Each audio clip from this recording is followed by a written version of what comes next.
Man vėlinės yra mirusiųjų diena, pagerbimo mirusiųjų diena ir aš žiūriu į tai kaip į tradiciją, palankiai ir tikrai kiekvieną lapkričio 1 lankau.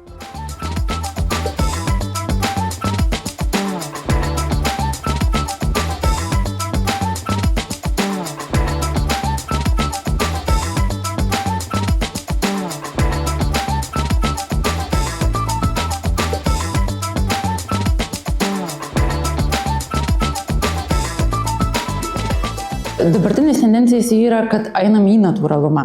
Tikrai, kuo natūraliau, ilgamžiškiau. Nes pasaulis labai skuba, nebeturim laiko sutvarkyti tų kapų kaip anksčiau. Anksčiau būdavo prestižas, tavo šeimos veidas atsispindi kapų priežiūroje. Dabar to nebėra. Daug kas išsikelia į užsienius, vyrauja visiškai plokštės, akmens masės plokštės uždengiančios kapavietės ir kuo mažesnė priežiūra. Bet kas iš želdinių, tai labai populiarėja daugiamečiai augalai. Vis dar vyroja ir tos krizantemos, bet aš krizantemų jau patarčiau nesirinkti, nes pirma šalna visi žiedeliai nušala ir to grožio nebelieka. Tačiau labai fainų yra, žinokit, žolinių ir varpinių augalų. Tai tarkim, kaip jūs ir minėjot, galim sodinti ir soruolės, ir miskantus, tam tikrus žemaūgius, kurie tikrai labai gražiai atrodys tiek vasarą, tiek rudenį, nes jie išlieka su visu tuo sezoniškumu. Kas dar labai populiarėja, alūnės. Bet vėlgi mes į viską turėtume atkreipti dėmesį į tai, kokia akmens spalva yra, kokius atspalvius mums rinktis iš tų daugiamečių augalų ir kad jie reikalautų kuo mažiau priežiūros. Beje, viržiai nėra senoviškas požiūris. Viržiai yra jau jisai mūsų šių dienų toksai įneštas augalas į kapavietės.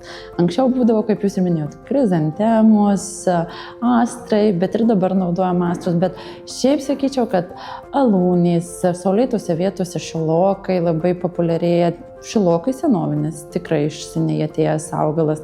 Tai tikrai augalų turim, kuriuos panaudoti taip pat. Ir kukmedis, ir paskiau ir spanguolės beje vadina, labai gražiai atrodo prie juodo akmens. O toks subtilus akcentas rausvumo ir intensyvios žalios spalvos. Daug aš šnekam apie tausojimą, apie ekologiškumą, apie gamtos tausojimą. Dabar labai populiaru yra tema ekologija ir viskas. Plastikas ir taip labai daug to plastiko visur naudojam, o kapinėse ypač. Tai siūlyčiau visas plastikinės gėles keisti natūraliom džiovintom gėlėmis. Jų galite rasti visur. Nuo sudžiovintų hortenzijų, paskiau ir šiloko galima, kad ir gyvą, ta prasme kaip rudeninį akcentą, šiloko šakelės įdėti. Tada eglių, pušų šakelės, miskantų žiedynai. Tikrai aibė, taip pat ir aronijų šakelių panaudoti galim.